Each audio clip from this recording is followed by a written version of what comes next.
Alright guys, so in this first video I'm going to talk to you all about a lot of the questions I've been getting asked by multiple people. I figured it was a little bit faster to go ahead and address those in a video where everybody can watch it and be on the same page.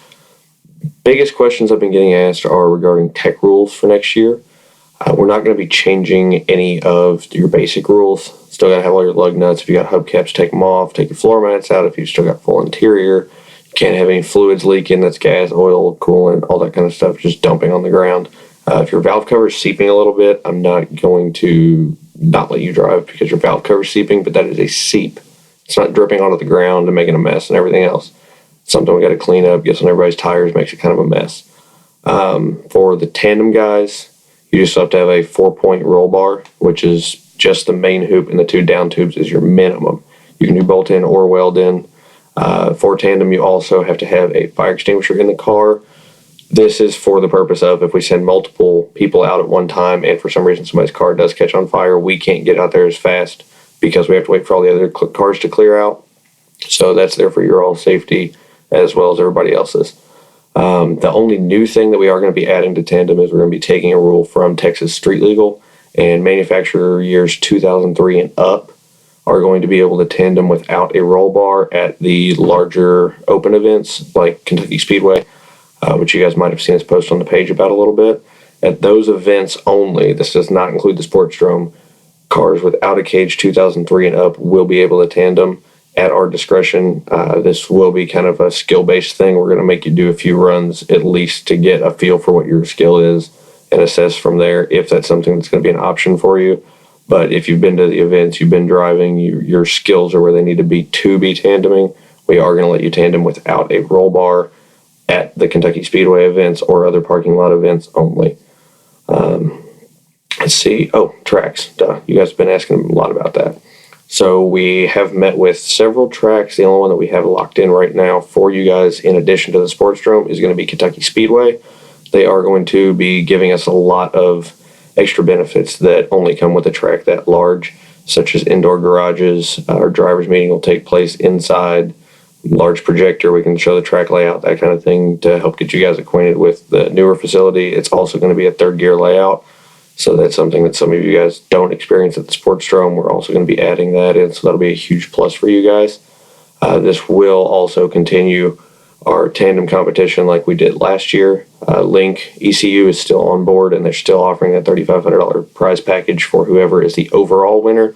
We're also talking to several other companies to get you guys a little bit more frequent rewards for placing higher in the tandem competition part of the day, as well as at the end of the season offering second and third place, something in addition to what first place gets. The other thing I've also brought up on the Facebook page is running a pre-registration. We are going to be pre-registering for events in 2018. This helps us get a handle on how many people we have driving. It also limits how many people we can have driving so you guys don't have those huge lines. We'll still run groups. We'll still run that in the same format we did before, but we're going to limit our events to 54 drivers, which lets us break them up pretty evenly, and you guys still get a good bit of seat time in. The other benefit in the seat time regard is also going to be at tracks like Kentucky Speedway.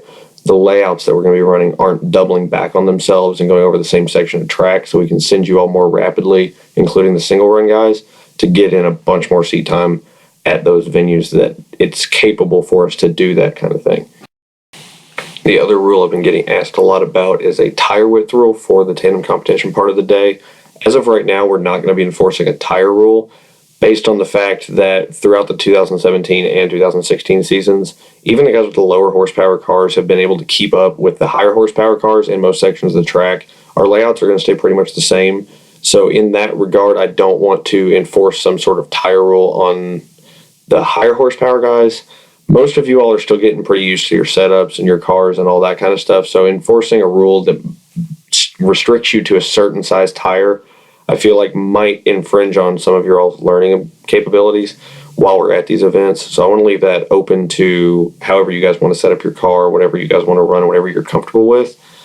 If it comes down to it, we end up with a little bit more of a differential where people can't keep up, then we might look more into enforcing that. But this last year, we've had people with absolutely stock motors keeping up with 300, 400 horsepower cars, and they've got like 130. So I don't really feel like there's a need to enforce that tire rule at this time, but we can revisit that later on in the season if that's something we need to go back and talk about. As with anything else that we do at Riverside Drift, we always want to hear from you guys as the drivers, the spectators. You know, if there's a company that we haven't reached out to yet that you think would want to support what we're doing, we're always open to suggestions on that. We may already be talking to them, but you can always throw out ideas. If there's other questions you have, feel free to ask. You can send us a message on Facebook, or you can comment on the links below this video on the YouTube page, and we'll get back to them as soon as we can. We all work full-time jobs. We're all really busy, so it might take us a little bit of time to get back with you, but we will get back with you and answer any questions that you do have. Following the PRI show in Indy on December 7th, 8th, and 9th, we'll be posting another video updating you guys on some of the new information that we have following that show and some of the other possibilities that you have as drivers. So stay tuned for that. We'll also be posting some other drift-related content on this page that we do as a group. You know, anything that can benefit you all, any more information we can give you guys, we'll always be posting here from here on out, and we'll be posting the links on the page unless it's a short little blurb that we can add.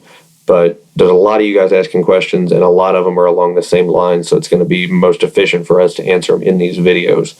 So if for some reason you do send us a message on Facebook and we give you a really short response, we'll probably be addressing that in the next video. So just keep up on those.